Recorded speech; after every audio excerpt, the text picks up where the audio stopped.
ഈ ദുനിയാവിൽ അള്ളാഹിന് വേണ്ടി കഷ്ടപ്പെട്ടെങ്കിൽ, അള്ളാഹിന്റെ പൊരുത്തത്തിന് വേണ്ടി സമയം മാറ്റിവെച്ചെങ്കിൽ, അള്ളാഹിന്റെ വിധിവിലക്കുകൾ അനുസരിച്ച് ജീവിച്ചെങ്കിൽ, പടച്ചിറപ്പിന്റെ ഖുർആനിലേക്ക് തിരിഞ്ഞെങ്കിൽ, ഹബീബായ നബിതങ്ങൾ പറഞ്ഞ പാഠങ്ങൾ ജീവിതത്തിൽ പഠിച്ചെങ്കിൽ, അള്ളാഹുവിനെ കൊണ്ട് വിശ്വസിച്ചുവെങ്കിൽ, ഈമാൻ ഉണ്ടെങ്കിൽ, ഫഹുവ ഫീ ഈശത്തി റാദിയ, ജീവിതം തൃപ്തികരമാണ് പരലോകത്ത്. ഫീ ജന്നത്തിൻ ആലിയ, ഫീ ജന്നത്തിൻ ആലിയ, ഉന്നതമായ സ്വർഗ്ഗലോകത്തിലാണ് അവനെന്ന് വിശുദ്ധ ഖുർആൻ. ഖുതൂഫുഹാ ദാനിയ,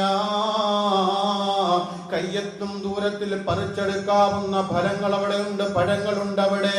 കയ്യെത്തുന്ന ദൂരത്തിൽ ഒരു മനുഷ്യൻ ഇഷ്ടത്തിനനുസരിച്ച് പറിച്ചെടുക്കാവുന്ന സുന്ദരമായ പഴങ്ങളുണ്ട് അവിടെ. കുലൂ വശ്റബൂ ഹനിയം ബിമാ അസ്ലഫ്തും ഫിൽ അയ്യാമിൽ ഖാലിയ.